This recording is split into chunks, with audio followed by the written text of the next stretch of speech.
Colonel Lemerre, bonjour. Merci d'être avec nous. Vous parlez de votre ouvrage qui est sorti il y a quelque temps, Franck Casal, l'histoire d'une base aérienne. Pourquoi avoir écrit cet ouvrage? C'était nécessaire à la fermeture de la base d'écrire? Oui.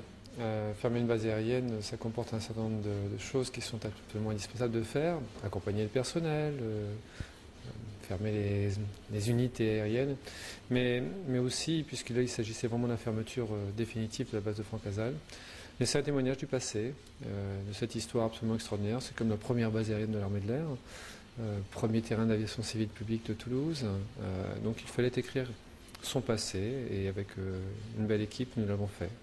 Quels sont les moments forts de cette base? Les grands noms d'abord sont succédés, Saint-Exupéry, Mermoz. Quels sont les plus grands moments de cette base? Il y a deux périodes très importantes, une période civile qui va jusqu'en 1934-1935 et ensuite la grande période militaire qui va de 1935 jusqu'au 1er décembre 2009, puisque c'était le 1er décembre 2009 que j'ai dissous la base aérienne, qui est devenue détachement air pendant un an et qui aujourd'hui, depuis le 31 août dernier, est en train de finir ses derniers moments de vie de la défense, puisque une toute petite équipe est actuellement en place et qui libérera complètement les lieux pour que ce terrain redevienne civil. Donc une troisième vie aéronautique qui va commencer au 1er janvier 2011. Est-ce qu'il y a un esprit Franck Casal?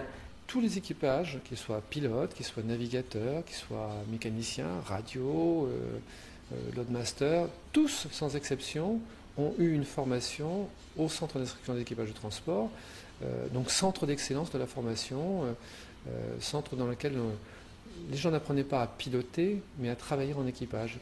On termine là-dessus. Pour vous, de façon plus personnelle, Franck Casal, ça représente quoi?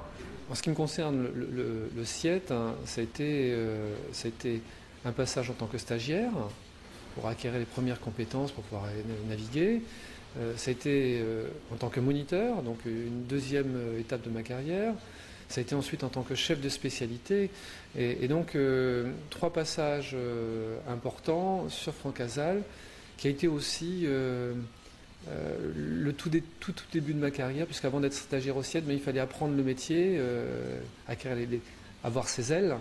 Et c'est à Franck Casal que je les ai eus. Alors, effectivement, il y a une grande histoire d'amour avec Franck Casal. Et ça s'est terminé le 31 août dernier, mais bon, l'histoire d'amour continue parce que Franck Casal est très cher à mon cœur. Voilà. Oui. Merci beaucoup. Avec plaisir.